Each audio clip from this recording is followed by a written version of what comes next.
Aaron Forsythe watch that match. Is going to watch that match and say, "Oh, you know what? There's really nothing wrong with combo. Yeah, there's no reason to ban any of these cards. Goblin Pile Driver keeps these decks in check." That's what we do. So both players deciding if they want a mulligan. Oh, looks like Reid Duke is going to go down to 6 cards. Jim Davis looking over his hand. I see a Lackey. Looks like he's a Lackey and a mana to cast it. He has Vial too. Remember, Lackey not that good on the draw. Tough to get through. It's true.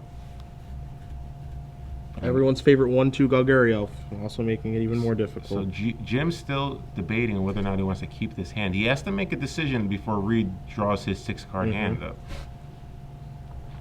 Decisions. I believe he said. Did he say he's going to keep?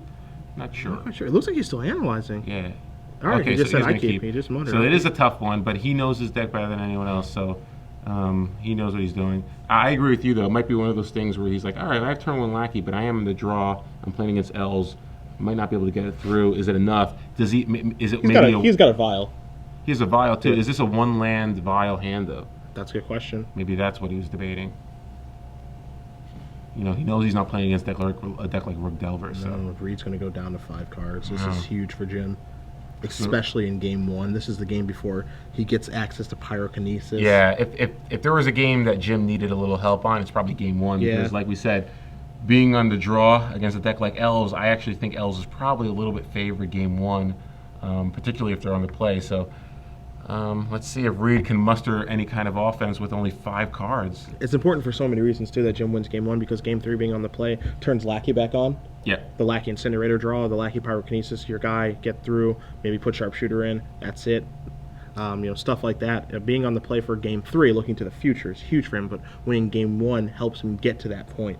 Yeah, you're basically breaking serve, you know? So, but again, Reid's deck, because he has Glimpse and a card like Gaia's Cradle, he can actually draw out of these kind of mulligans, depending on if he's able to get a little fortunate here and get the right combination of cards. So let's see if he's comfortable keeping these 5. All it takes is 1 Deathrite Shaman to kind of whammy Jim. See Reid taking a long look, boy. Yeah, the worst thing here is basically just turn 1. Yeah, I mean if he doesn't have a 1-drop, that's probably the worst case scenario for him. And what's interesting now is because Reid's taking lower than a 5, Jim can certainly reason with himself of playing a Lackey on turn 1 and just trading with whatever Reid has. Yeah. Where you wouldn't want to do that when Reid has 7 cards. You might be incentivized to want to do it when he has 5. Yeah, could this be basically like a natural order glimpse land hand? Yeah, what could he be thinking here? Yeah, that no one's a real lands? I don't know. It doesn't look like it's a no land hand because that's an auto ship, but yeah. What could Reid be pondering here? That's the thing. I think this might be the thing where he might not just have a 1-drop. He might have like an Elvish Visionary, but is that good enough against Lackey potentially?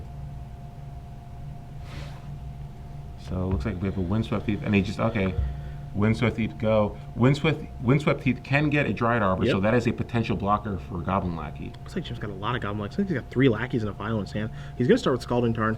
Going to go to 19. We'll see what land he wants to search up. It's going to be Basic Mountain, which is our snow-covered, or if he wants to get a Tiger or a Plateau. But he's just going to go with a snow-covered mountain, and I'm very interested to see how he wants to lead off this game. If he wants to go to Vial, because I like getting Vial established early, because as it puts a lot of pressure on. But he wants to go with Lackey and make Reid have it. Yeah, because Reid didn't have a 1-drop, I kind of like the Lackey play here, because if Reid does go for a Dryad Arbor and he chooses to block the Lackey, I think Jim is okay with that, because 1, he has other Lackeys in his hand, and 2, he's actually like LDing Reid there. So yeah, I kind of like leading with the Lackey here. And Jim also has a Rashad Import in his hand, so you don't typically think of Mana Denial being effective against Elves, but given that Reid mulliganed to 5 and now he has to go for a Dryad Arbor, this could be actually a great turn for Jim. It certainly can. He could actually tap down the Dryad Arbor and get that Goblin Lackey in. So let's see if Reid has a follow-up. Nettle Sentinel? The brick wall. Wow, so really, really good situation here for Reid. Reid has a Nettle Sentinel, which can block, keep the Goblin Lackey at bay, and he also has a Windswept Teeth that he can actually search for another Dryad Arbor on the off chance that Jim has some way to answer the Nettle Sentinel. See, for me, and it's interesting because I think Jim has Siege Gang in his hands, so that may have incentivized his decision. For me, I really, really just like getting Vile set up because over the course of the game, it just gets so good. But the longer you wait to get it set up, the worse it is. And I mean, Yeah. you know the feeling of drawing Aether Vial on like turn 6 or turn 7. It's not a very good one. You've got Vile coming in now, and had it. It's obviously Nettle Sentinel makes it look bad that he led with Lackey. Yeah. So it makes you, hindsight, etc., where you're going to see Reid to sacrifice the Windswept Teeth here. But I'm just really a big fan of just getting Vile set up from the start, unless I'm in a matchup where I know that Lackey's going to get through for sure. Yeah, I think I think it's worth the risk, just given the way his hand shaped up. But I agree with you. Obviously, getting Aether Vial set up is huge. But I think the fact that Reid didn't have a 1-drop means that Jim can afford to miss a turn with the Aether Vial trigger and sort of try to set up a little longer game. When I say longer game, I mean one extra turn. So this could be turn 6 or turn 5 instead of turn 4, Yep. where he starts to explode onto the board. So, but again, Reid not having a 1-drop, I think it gives him a little more of an out there. Plus, he had the Rashad import, so. All right, so Duke is going to draw his cards. He's got 2 Dryad Arbors and a Nettle Sentinel in play. Those lands are risky. Yeah, this is where Jim really wishes he had those pyrokinesis. yeah. Dream scenario, that's for sure. Here's a Oh, forest wow. and pass a turn by. So Reid just has a forest and pass. So this seems like the opening hand was probably just like glimpse, land. Maybe not even a Nettle Sentinel, or maybe he did have the Nettle Sentinel. Reid's got to hope that no Gem Palm Incinerator has showed up here for Davis. Davis drew a Ringleader for the turn. He's got a Mogwar Marshal, another Lackey, a Siege Gang Commander, and I believe another Vial in his hand right now. So those are his cards. So I like just passing here, tapping down with the Dryad Arbors on the upkeep, getting another Lackey into play, and then on your turn, I think you can actually swing force through, through a hit, get yeah. that Siege Gang into play, Yep. and then kill the Nettle Sentinel. Yeah, I'm with you on that one. We'll see what Jim comes to here. Yeah, not really worth casting the Mogwar Marshal here. Nah, not really getting any value out of it. Very low impact card is the Mogwar Marshal. So let's see here. Yeah, because if he so he's getting the Oracle Reader and Crater Hub Behemoth. Yeah, he's getting it when we can. I think he basically wants to know, does it have trample? Yep. That's probably what he asked. Yeah, we can or bring does it it up. just have trample when it comes into play? Gotcha. And there it is. It only trample when the effect happens. Makes it a lot easier if he doesn't have trample for life. Yeah, no kidding. Why wouldn't that thing have trample? Look at it. It just I know. gets blocked by a squirrel token. Oh, I can't get through. It does That seem doesn't like make any sense. it seems like a mistake that it doesn't have trample. For Where's the life. flavor judge? Get Ben Stark out here. Look at how giant it is. It is literally stomping through the woods. You're telling me that creature doesn't have trample forever? Blocked by goat. Oh, yep. You can block it with my 1/0 elemental. All right, so let's see what Reid's going to do. You see Davis does tap the Dryad Arbor with Rashad Import on the upkeep here. So Reid's working with at least 2 mana this turn. We'll see if it's going to be 3. Is he going to tap some mana here? Looks like an Elvish Visionary time. Draw a card.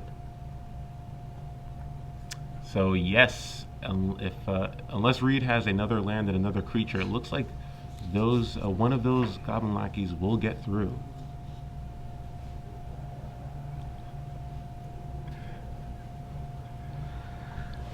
Yeah, so it looks like, as you mentioned, a Lackey is going to get through, and I think a Visionary has to trade with a Lackey too. Yeah. You can't, because sometimes I've seen, and this play can be correct, of course. You see, Gaia's Cradle was the one card I was scared. Yeah, no kidding. He's gonna pass the turn back. Is he passing the turn back? Yeah. Oh wow. So Gaia's Cradle, woo, can tap for 4 mana. You could have just seen a natural order there for Great Oak Behemoth, but he did not have it. One thing that happens sometimes, I was going to say, is some people take the Lackey challenge and just they put the Lackey through and hope you don't have anything. And it can work out. This is a situation where it will not, but it can work out. Sometimes you're just left to that decision. Yeah, so this could be really good for Jim here. He attacks with everything. One of the Lackeys is going to get through. He's able to put the Siege Gang into play, and then he can actually activate Aether Vial to put the Mogwar Marshal into play and sack the Mogwar Marshal to deal 2 damage to the Nettle Sentinel. All aboard. Lackey's coming in. The question here, too, is, does he want to take care of the Nettle Sentinel, or does he want to take care of Dryad Arbor? Cut that mana, slows down the old Cradle. The thing is, The Crater, the Cradle's going to tap for 2 no matter what, though. Duke's because gonna, double dry it. Duke is going to take the Lackey challenge. See, this is what I was wondering, if he's going to let 2 lackeys through or just 1 lackey through. He's going to let 2 through because of the Cradle. And that's great now because Ringleader and Siege Gang Commander are going to come down. And, You're gonna. I think he starts with Ringleader. Oh yeah, definitely. Yeah, because he's going to get 2 triggers. I feel like the start is with Ringleader. Oh yeah, because you could get Sharpshooter, Matron, War Leader. That was definitely one of the cards you needed. So he hits there 4/4 Goblin Pile Driver, Gem Helm Incinerator. He's got a Goblin War Chief, and there was one more other card that's off the screen right now. You're going to see Reid write them down. But this is a 4/4, a touchdown, as it were, for the Goblin Ringleader. And the last card was a 10th Street Hooligan. So yeah, pretty good there. Now he has the second trigger. Looks like Siege Gang will come down though. I still think Siege Gang is correct in this situation. So let's see. Jim's trying to figure out, how do I survive a Crater Hoof attack? Yeah, I think the question that Jim's asking us right now is, how do I make sure I don't lose this game? I'm in such a good position right now. And, you know, am I going to put Siege Gang into play? If the answer is yes, what am I going to do with Siege Gang? Am I going to activate to take care of a land? Or would I rather just tap the Cradle with the Port? There's Siege Gang. 1, 2, and 3. Yeah, at this point, I think you have to tap Cradle with the Port, maybe. Because if you tap the Cradle with the Port, you keep him off of 4 mana potentially. Even if he does have another land, as long as it's not another Cradle, because of the new Legend rule, he will be able to tap it for mana. As long as it's not another, he taps 4 mana, sacks a Dried Arbor, gets a Behemoth, everything gets +4, so that would be 12, 13, 14, 15, 20. But I think he has enough blockers to survive that. So yeah, I think tapping the Gaia's Cradle is a reasonable way to protect yourself against a top deck natural order. And you'd imagine it have to be a top deck because I don't think Reid actually has. He would have used it last turn. I feel like he may have used it last turn if he did have it. Let's see, Davis. Because Jim just wouldn't have had enough blockers to soak up all that trample damage. So let's see what Jim decides to do here. You might see just an Aether Vial. Just a vial.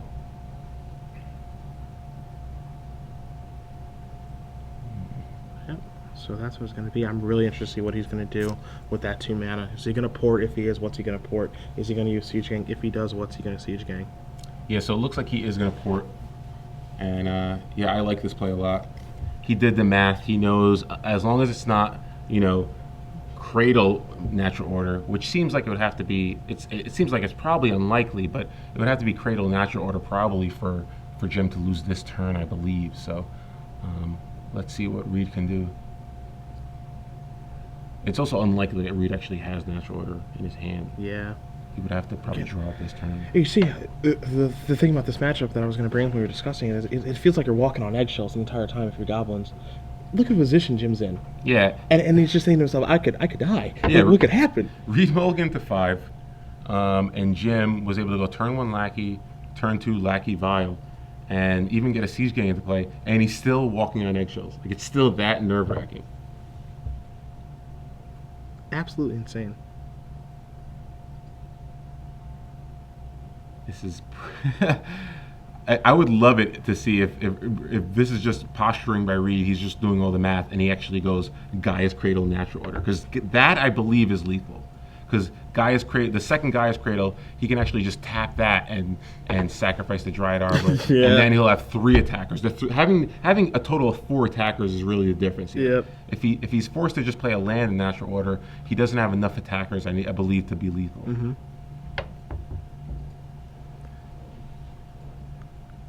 Boy, this is kind of just... Oh, he does have God, it. What can we do no. here? Does he have another creature even? Unreal! So look, if he has another creature, let's see how much... He's trying to add up all the damage. That's the thing. I'm not even sure. Because Jim does have a lot of blockers, so he might be able to soak up a lot of it. Oh, so he's going to sacrifice here. He's going to sacrifice the Elvish Visionary. He's going to go... Oh he did have it. Wow, he had so both of it. Insane! I wonder if he drew the natural order or if he had it last turn. So this means that he was supposed to not tap the Cradle and kill a creature with the Siege Gang? There's the Behemoth? basically, yeah, I think it comes down to whether or not you put him on a second cradle. Oh my god, everybody's coming in the red zone. So Let's see if it's enough, though. That's the thing. Every creature gets +4/+4. So it's going to be 5, 10, 10 plus 2. Okay, so every creature gets +4/+4. He needs to soak up 8 points of damage. Yep. 1, 2, 3, 4, 5, 6, 7, and if he activates it, 8, 9. He's got War Marshal in stand too. He's got war. Yeah, he has to activate the Aether Vial and play a War Marshal, War Marshal. So, yeah, I think he's actually okay. I think he might survive. He'll go to 1, but I think he actually has enough damage because +4 to everything is 16 because of 4 attackers. 16 plus 5 for the Behemoths is 21, 22, 23, 24, 25. So he's attacking for 25. If he soaks up 8, he takes 17, drops to 1, and he has 1, 2, 3, 4, 5, 6, 7, and then the War Marshal would be a token plus the War Marshal itself. That is 9. So that is 9 damage that he can soak up, I believe. So we're gonna go 2. There's your token. 2. Those SCGPHILLY tokens are doing work. Yeah, I'm getting flattened by They a are- bus. Yeah, are you kidding?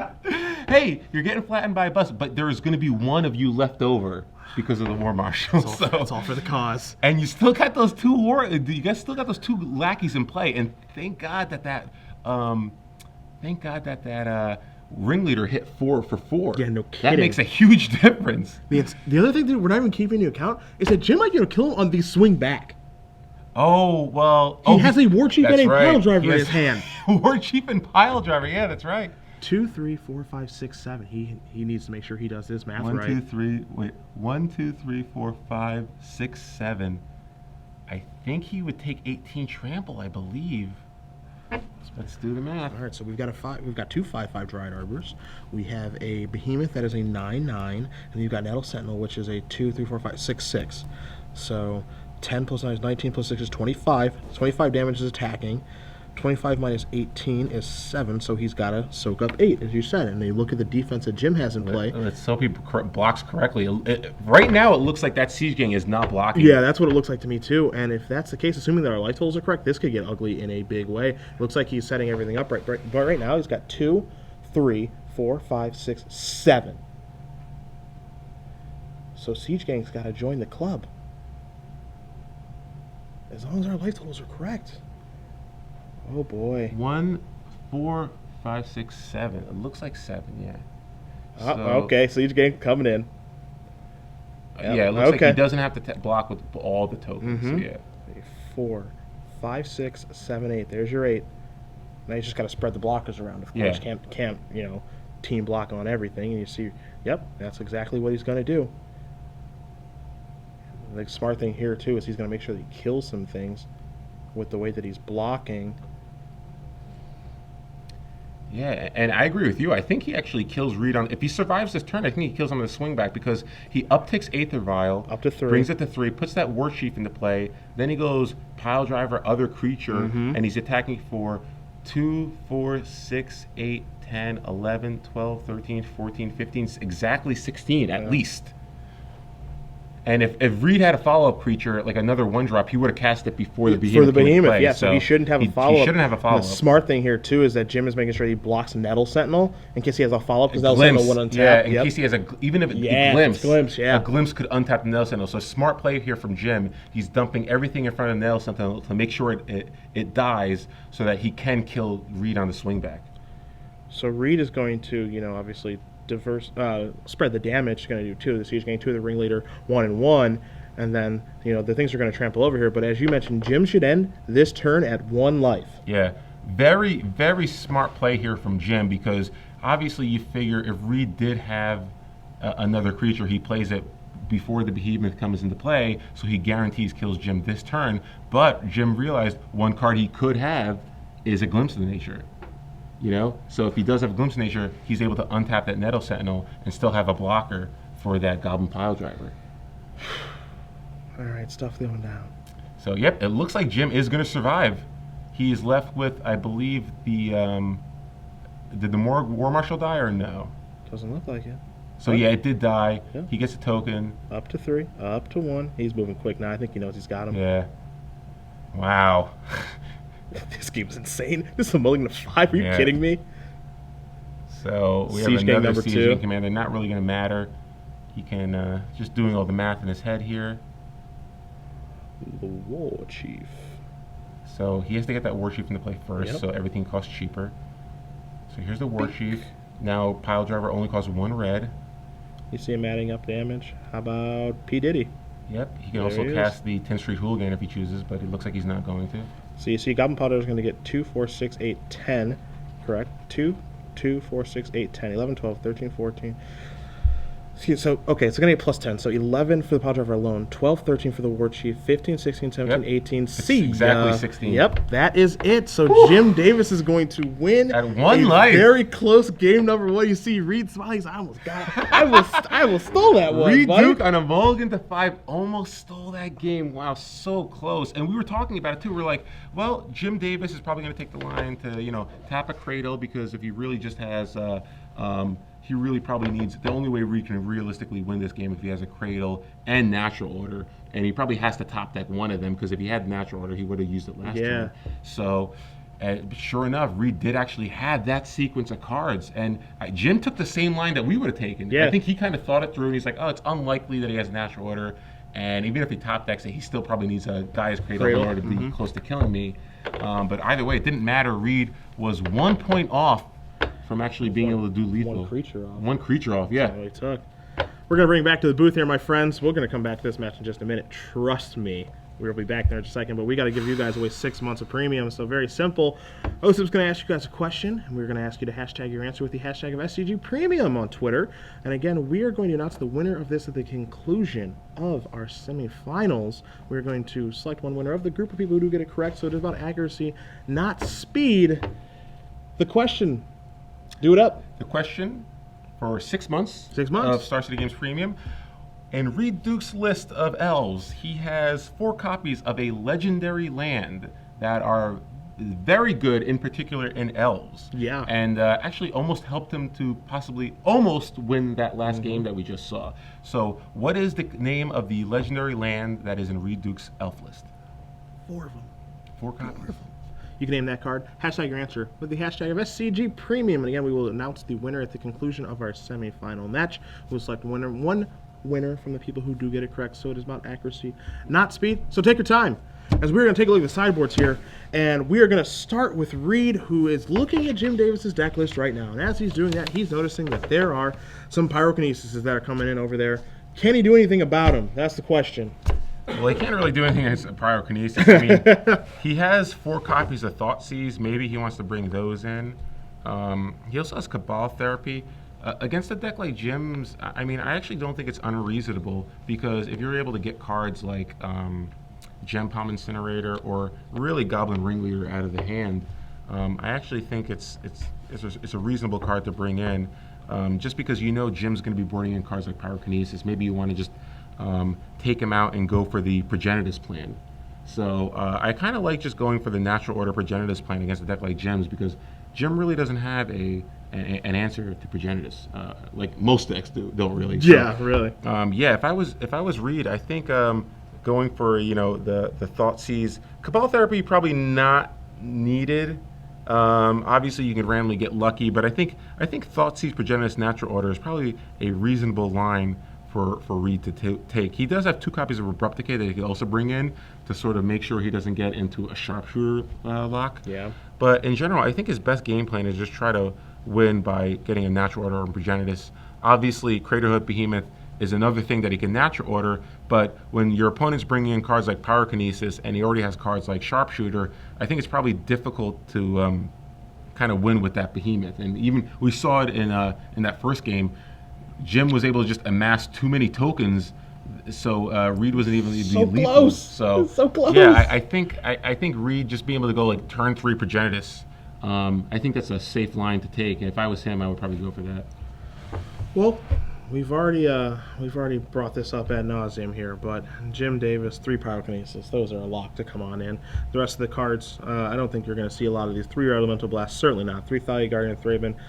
Well, Reid's deck uses creatures to go off, so not going to need that one. Then you got the 3 Mindbreak Traps, which again, I think you have to get so lucky to actually have that do something. I don't think he needs to go through that extreme to sideboard. And 3 Progenitus, Reset doesn't really use the graveyard. So I think we're going to see 3 Pyrokinesis. Those are going to come in. I think it's very easy to board out 2 Tin Street Hooligans. I think that's an easy first step. And then you can kind of just pick a card, really. 1 Goblin Pile Driver. How about you slide that to the bench, you shuffle up and you deal. I think that's how it goes here for Jim Davis in the Goblin deck. Quick update for you guys in the other match as well. Brian Braun to win. He is down a game with Sneak and Show against Sean Tappan playing Reanimator. And if this is going to go how you think it's going to go, I think we believe that Tappan is going to win. And it's going to be very difficult for Ron to win to actually win this matchup. So Tappan currently up 1. And, this is kind of one of those things where, Tappan, because he's playing a graveyard deck that, can go off really quickly, he might have a clear path to a victory here because I don't think either of these decks is really well equipped to deal with a deck like Reanimator. No. So we'll see if Tappan can actually defeat Brian Brandywine and go on to the finals, then I think regardless of who wins this one, I think he's got to be pretty happy. Yeah, it gets paired against a tribal deck where Elish Norn is the bee's knees against both of them. So yeah, I think he'd be pleased if he got to play against either one of these decks. Oh, you have an Elish Norn in your deck, eh? Yeah, interesting. Yeah, so that's a wrap then. All right. Goblin Lackey, Elish Norn, best friends since 2006. All right, both players going to finish shuffling up. You see Jim taking a look at his hand. I think Reid might be taking a mulligan right away. Oh wow! So Reid forced a mulligan again. Jim, again, taking his time, and looks like, yes, he is going to mulligan, so things are going to be evened up a little bit here. So both are going to go down to at least 6 cards. And Jim, interesting enough, he can kind of aggressively mulligan here. 1, he's on the draw, but 2, it's worth finding Pyrokinesis because it is so hard for Els to be able to beat a Pyrokinesis. That I don't think he's going to aggressively mulligan like he would, for like a Leyline of the Void against Dredge or anything like that. But, if your first hand is kind of mediocre, ship it back. Yeah, I don't think he's going to aggressively mulligan. I'm with you, but like I think there are certain hands that he just knows are out of his range for this particular matchup, and he just can't afford to do it. So Reid at the ready, and Davis at the ready as well. 2 Star City Games writers battling it out. Wouldn't be surprised to see either one of these guys write a report about this tournament. They look like they're having a lot of fun. Deep runs here in Philadelphia for each of them. Yeah, I'm definitely hoping. I love reading either of these players' articles, so I'm really hoping that both of them write something about this because, 1, it's a deep run, and 2, they're playing decks that I actually like. I like both these decks. Me too. Tribal decks are always fun. Neither of my violence. Love it. Yeah, you don't have to worry about Force of Will actually getting them for your deck. Yeah. Reid staring intently at his hand. Jim waiting for him. BBD takes game number 2. They're on to game number 3. Feels like a fast one there between Brondwin and Tappan. Boy, oh boy. Who gets Gristlebrand first? So Reid Duke examining his hand. He is going to keep. Jim Davis now is going to look at his hand, see if he's going to keep his 6. He's got some lands there. Looks like he's got an Aether Vial too. Is it enough to interact with Reid's deck though? Quick update. Grafdigger's Cage came in from Brondwin's sideboard. He was able to find one, cast it, then a sneak attack. Not show and tell, obviously. And that's lights out. That's how Brondwin wins game number 2. You see Davis analyzing his hand. He's not quite sure yet. You see that Duke is at the ready. Davis, a deliberate player, wants to make sure he doesn't make any mistakes, wants to get through this match. He's deep in the tank here. He's going to drill his way out the bottom. And no. Looks like he's just going to mulligan. Boy, looks like he wants to mulligan. Yeah, he's not happy. He's got a Vile 2 War I think Chiefs. it's just not. I think he just thinks it's too non-interactive. Yeah. His hand looked like it was Vile 2 War Chiefs lands, and that's not going to cut it. Yeah, that is not going to cut it. You could, yes, he could run off perfect cards or what have you, but I'd rather just throw it back, go to 5, I'm on the draw, kind of undo that card disadvantage, and again, if he finds a Pyrokinesis and a red card, you really just keep up. Yep. And the Ringleader will catch him up too if he's able to get there as well. So Jim Davis in the back where Reid Duke was a game ago, mulliganing to 5. Reid put up one hell of a fight. Let's see if Jim can put up as noble a fight as Reid did in the previous game. Kidding. What a great first game. And if anyone could do it, Jim Davis doesn't need that many cards to. It basically needs, probably Aether Vial into Matron, into Sharpshooter, into War Chief, and maybe a Pyrokinesis turned it around there somewhere to kind of slow Reid down a little bit. I love the discipline of the mulligan. I mean, I think a lot of people keep that hand there. Oh, boy. Oof, looks like a one-lander with a siege game coming in there. Jeez. Oh, boy.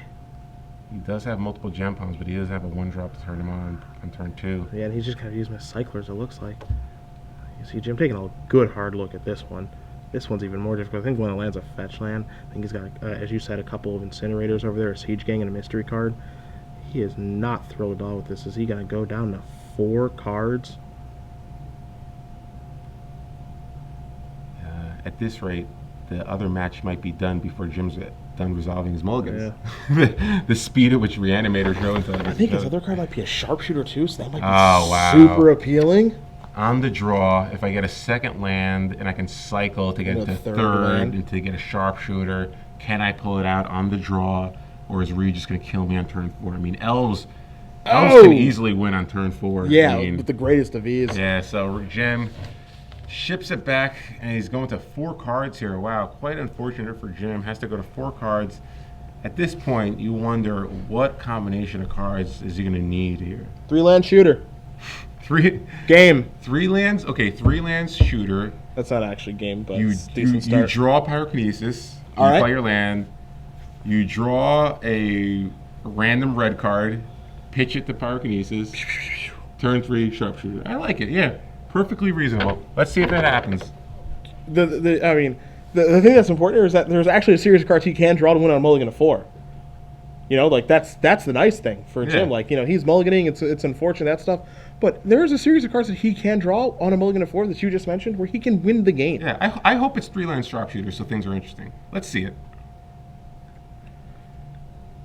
2, 3. He's got a Mountain of Port. All right, that's Scalding Tarn. That's 3 lands. It's 3 lands. I don't think it's a sharpshooter though. It might be a siege gang, unfortunately. But hey, it doesn't matter. He doesn't need the sharpshooter now. Yeah, he needs it on turn 3. Yeah. So, as long as there's a sharpshooter and a pyrokinesis on the top, within the top 3 cards of his deck, I think he's okay.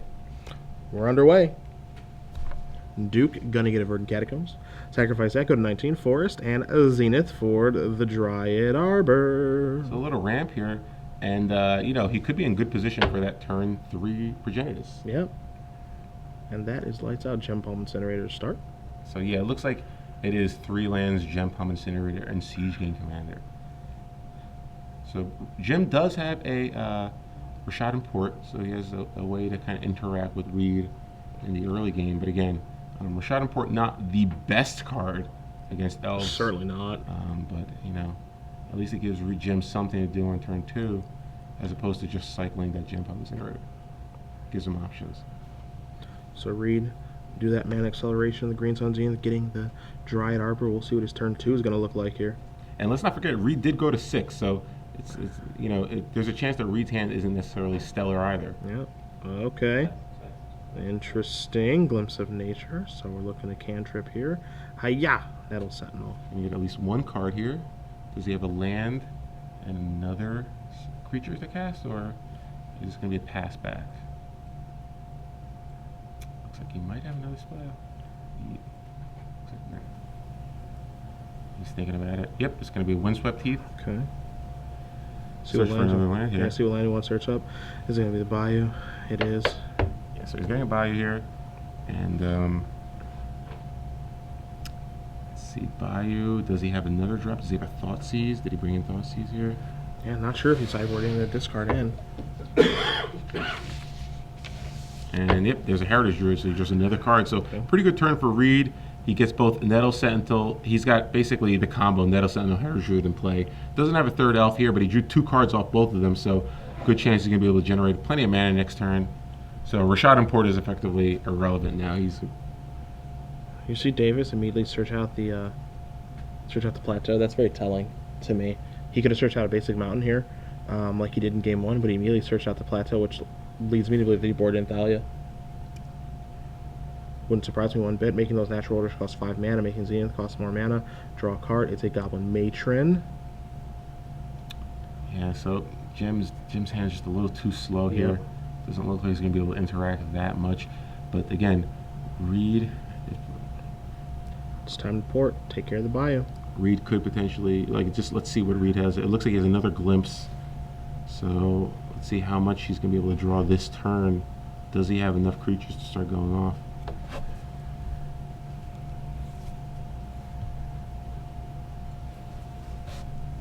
Yep, we're going to see a glimpse here. Looks like it. All right. So the second glimpse gets cast, and now Reid has plenty of mana to work with. If this is an elf, It's a really good elf. Yeah, quite the good elf too. So Kieran Ranger comes down, nets Reid 1 card. Unfortunately, it is not Wirewood Symbiote, so he won't be able to return an elf to his hand. And it looks like, did he just attack? Or no, he generated. Okay. He's generating that. No, he's I saw both players go to the pads. I was afraid they were actually marking life total. So yeah, 3 mana gets generated with the Heritage Druid ability, and Deathrite Shaman comes down and nets Reid yet another card. He still has 2 green mana in his mana pool. Is he land flooding out here, or does he have another creature to play? That's a good question. Yeah, this is... He doesn't look thrilled, body language-wise. Wow, so we're just going to get attack here. So Jim Davis, very fortunate here. If Reid is just flooding out here, there's a Dryad Arbor. If Jim runs into a Pyrokinesis here, we're looking at a wildly different game. Yeah, Pyrokinesis. I mean, Pyrokinesis would be great because he also has the Matron, so he can go Matron, search for Sharpshooter, Pyrokinesis your squad, or not your squad, but yeah, I mean, at least a big chunk. A Dryad Arbor, Kieran Ranger, and a. Actually, probably doesn't go after. I let him keep. I think you just go after. Probably just go after. Nettle Heritage Queering. I kind of like Deathrite Shaman. I kind of like Deathrite Shaman Heritage Druid. Keep him off mana a little bit. Yeah, so he doesn't have the Pyrokinesis. Does have a Goblin Matron though. Is it going to be enough? Because Goblin Sharpshooter does not have haste, so it's not going to get online for at least 2 more turns. Can you really afford to give Reid 2 more turns with what he has in play? I mean, so basically, we are aware that Reid did not find more creatures to actually put into play, but that doesn't mean that he's bricked entirely. Oh no, that means there could be a natural order of Zenith hanging out. So exactly. It's not over. Here's a Matron. He's got to go search, and does Davis. I'm interested to see what he's going to search for here. Matron also kind of turns on his Gem Pump Incinerator. Yeah. So he can actually deal with the Heritage Druid. And Reid doesn't have a Wirewood Symbiote. It's that Kieran Ranger, it forces you to return a forest to untap a creature. So he can actually save it. So let's see what Jim chooses to do here. Going to consult the hand, take a look at the port, take a look at the Incinerator and the Siege Gang Commander, trying to figure out how can I extend this game. Ooh, bringing Skirk Prospector to the front. I like that. Interessant. I like that because we were thinking, is Sharpshooter just fast enough? I think So it's just too slow. yeah. Sharpshooter at least gives him options to do things next turn. He can play the Prospector. He can cycle Gem Pump Incinerator. He'll net a card. You can untap. You can get that Sieging Commander into play. Start firing away. Yeah, I like that. It's not a bad option for him. It's a pretty good one-up to have in your deck. It is a delight. Very good option. Prospector. Every once in a while, you want to be able to generate a lot of mana. See, I'm really trying to figure out. He's got that Prospector still at the front of his deck. Really trying to figure out if that's what he wants to take. And let's not forget, this is off of a mulligan to 4 here. Yeah, I forgot about that. Jim Davis did win Game 3 against Storm off a mulligan to 4. Yeah. So maybe this is right in his wheelhouse. Certainly knows how to overcome odds, and that's exactly what he does. He gets the Skirk Prospector, and I like this play. I think getting a Sharpshooter is just too slow. Yeah, I feel like it's a hoping thing where Reid. I sure hope you just brick a bunch. That's what I feel with Sharpshooter. Clearly, Jim has to get lucky, or he has to hope Reid bricks. But I think he's doing everything he can to kind of put himself in a position to win. I agree with you.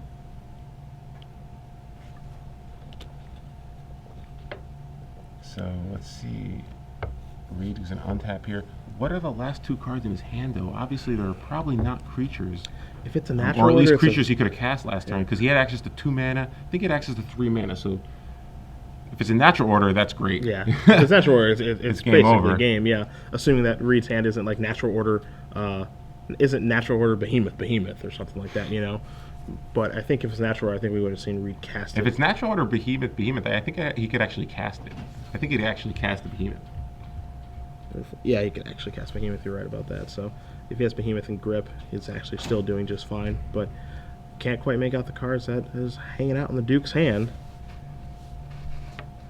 Be interesting to see. You know he's going to go in the tank and come out with the best possible play. That's for darn sure. Yeah, so, wow, Reid Duke casting not one but 2 Glimpse of Natures over the course of 2 turns and was not able to draw enough creatures to sort of continue cycling through his deck. You have to imagine at least one of those is a land. Yeah. So, doesn't look like there's a heritage. We're going red zoning. Does he even have... No, it looks like he's probably Maybe mana? 3 mana, Maybe yeah. mana, okay.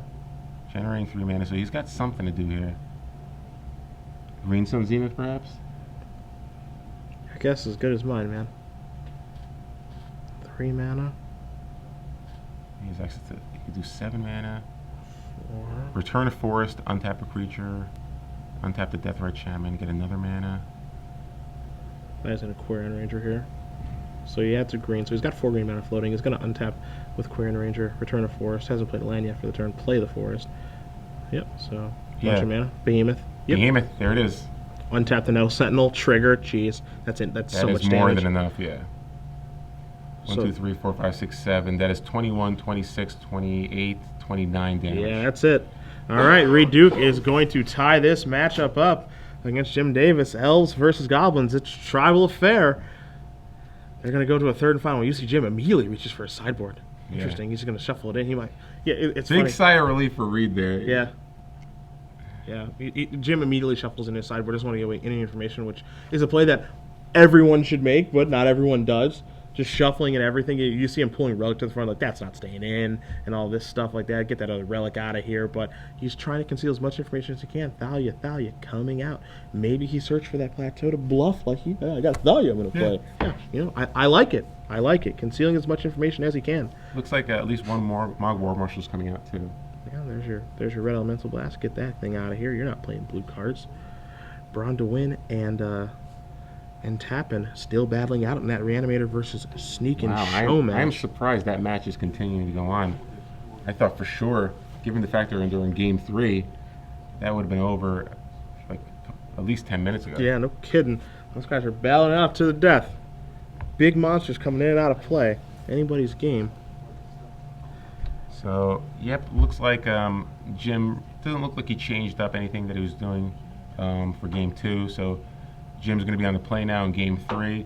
And, you know, we kind of talked about this at the beginning of the match. Breaking serve is huge for both of these decks So here. big. So big. But, you know, I got to say, I don't know what we're going to see in Game 3. Hopefully both players are able to keep their 7-card hands, because it's tough to say who's really advantaged here, because in both games, the person who lost had to actually mulligan Reid to 5 and Jim to 4. And both actually were pretty close games, considering, you know, how it started. So interested to see how this plays out if both players are actually going to keep their opening 7. I think it still probably favors Jim a little bit post-board, because, you know, even in Game 2, off of mulligan to 4, there were several turns where if we were talking about if he drew a Pyrokinesis, Reid would be really in bad shape. So let's see how Jim's able to handle Game 3. It doesn't look, I don't think Thalia came in. Doesn't seem likely. No, we saw him pull him to the front too, like he was going to port him back out again. I just don't think Thalia does very much in this matchup. And Reid's Duke generates so much, Reid's deck, generates so much mana, and all the stuff's creatures. So I just can't imagine it coming in. I think Jim is going to sideboard very minorly. Just Pyrokinesis coming in, and, you know, maybe a Mog War Marshal coming out, or what have you. 10 Street Hooligan, stuff like that. You know, I think he'll probably actually leave the pile drivers in the deck so he can actually just get the game over with. Yeah, I'm with you. I just don't think it's worth diluting your deck for cards like Thalia. Yeah. It just doesn't do enough.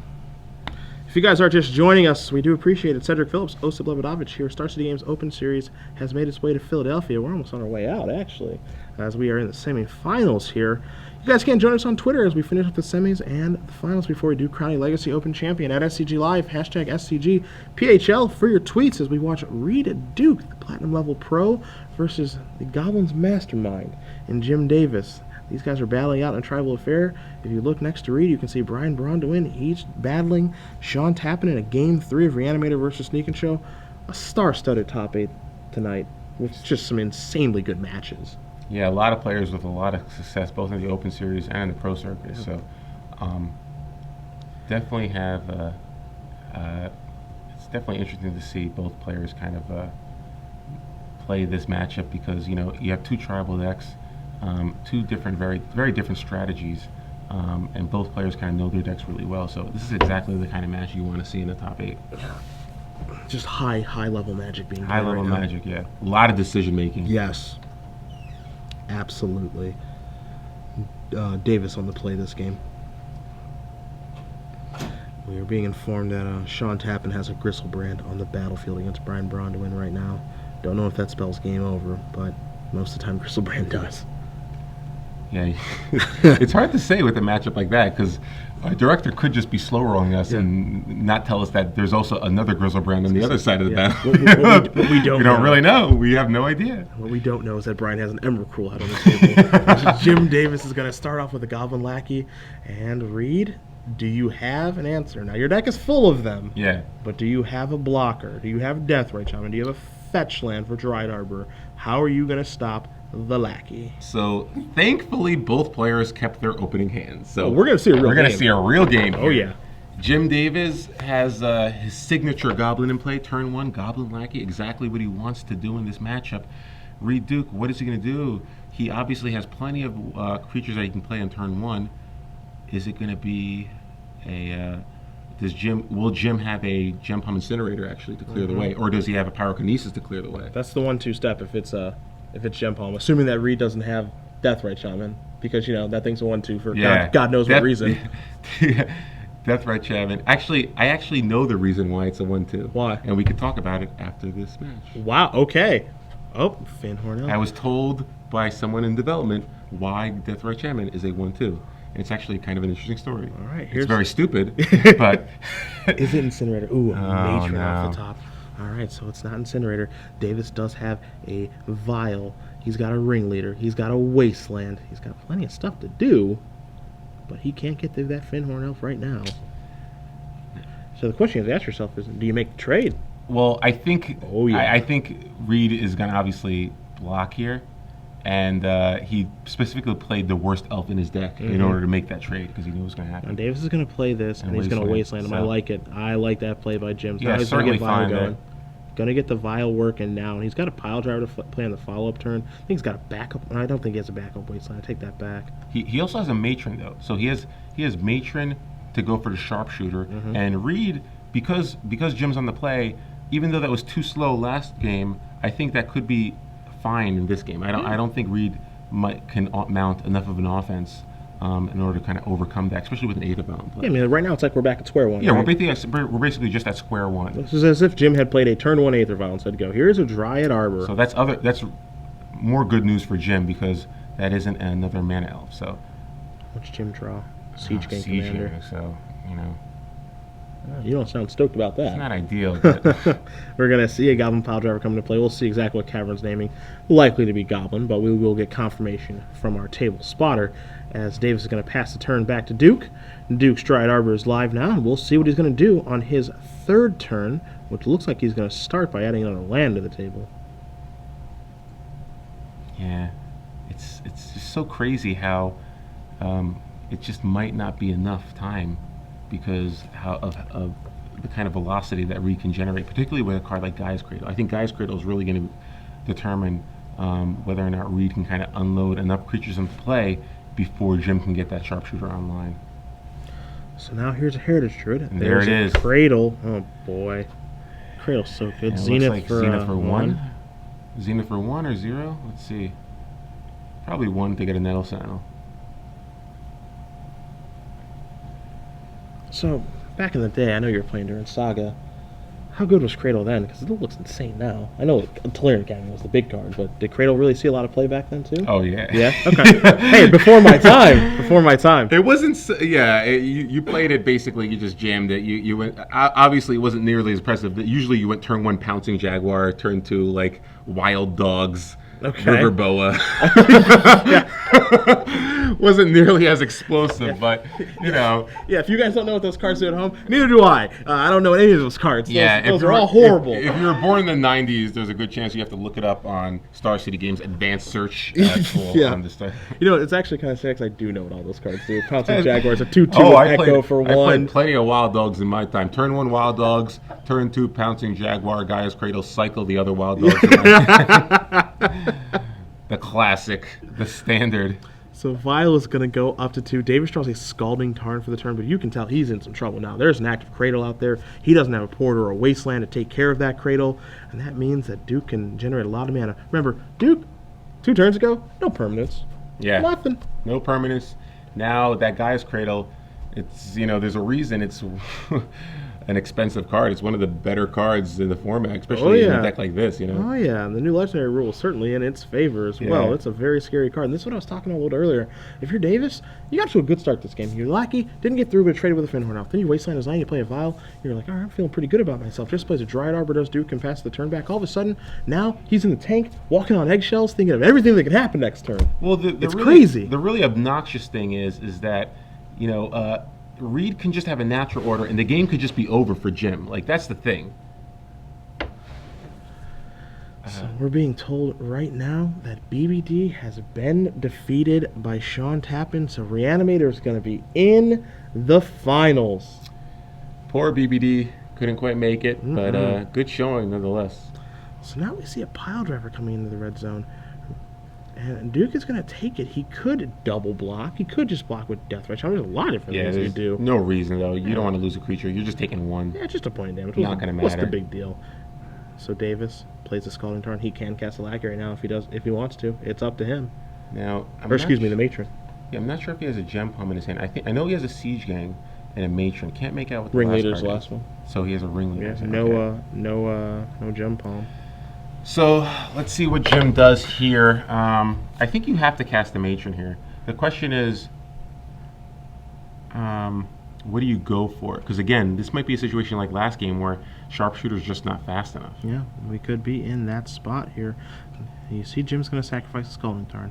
It's Matron time. So he says, I'm going to do both these at once. Is that okay with you, Reid? Reid says, that's just fine. So yeah, they're just saving time here. Yeah. He's getting the Mountain, and he's going to search for the Goblin in the same turn. So he's going to go get the Plateau just like he did in Game 2. And now the tough part. What Goblin are you going to search for? Is it going to be Incinerator? And, the ironic thing here is that if he actually went turn 1 Aether Vial as opposed to turn 1 Lackey, he probably gets it into play now. Yeah, different game. Much different game. So, you kind of mentioned this in the first game where, do you go with Lackey or do you lead with Aether Vial?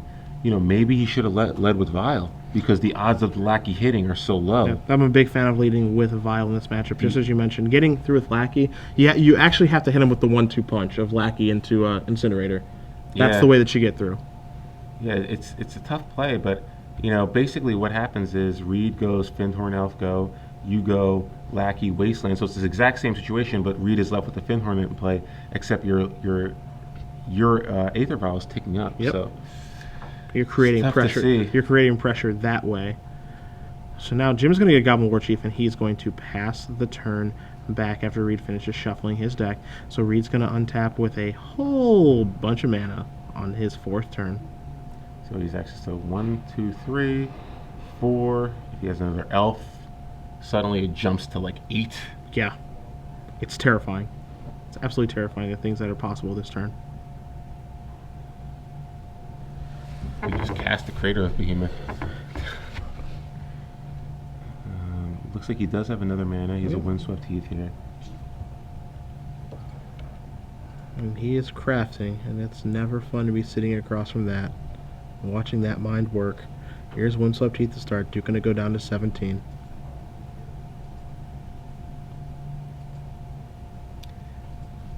Jim basically has to dodge a natural order this turn, but even a Green Sun Zenith. He's going to get the Dryad Arbor. He's got the Dryad Arbor, so now he's 5 mana. This looks like a natural order to me. Yeah. Yeah. Wow. Natural order for Crater of Is that Behemoth. Deadsies?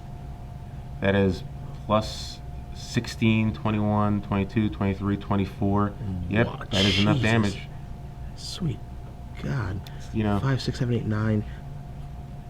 Do the math. 5, 6, 7, everything 8. gets +4, so it's Yeah, 16 for 4 attackers. 16 and plus 21, 22, 23, 24. 24 minus 1, 23. Jim has to soak up 6 damage. Unfortunately, he only has 1 point of toughness in play. Oh my and he has goodness. nothing that he can put into play off the Aether Ball. Yep. So Jim just doing the math to make sure, but it looks like Jim Davis is going to fall to that lethal Kratos That beam is attack. incredible, the power of natural order in this deck. It's incredible. And Jim is Yep. going to put the hand, I can see it coming. He's going to put the hand up here and say, hey, you got it. Reid There it Duke is going on to the finals. Defeats Jim Davis 2-1. Elves defeats Goblins in both the sideboard games where Davis has access to pyrokinesis, but was not able to draw one. And so the birthday boy is moving on to the finals. Reid Duke, a sigh of relief. Jeez, oh Pete's. Congratulations, Reid. Jim with a heck of a tournament, but not able to defeat Reid. Not able to do it. So, Reid Duke is going to play against Sean Tappan in the finals. We've got combo elves against Reanimator, and I don't even know who to pick. Good versus evil. Well, who's the evil? Grizzlebrain. I guess that thing is evil, isn't it? I suppose.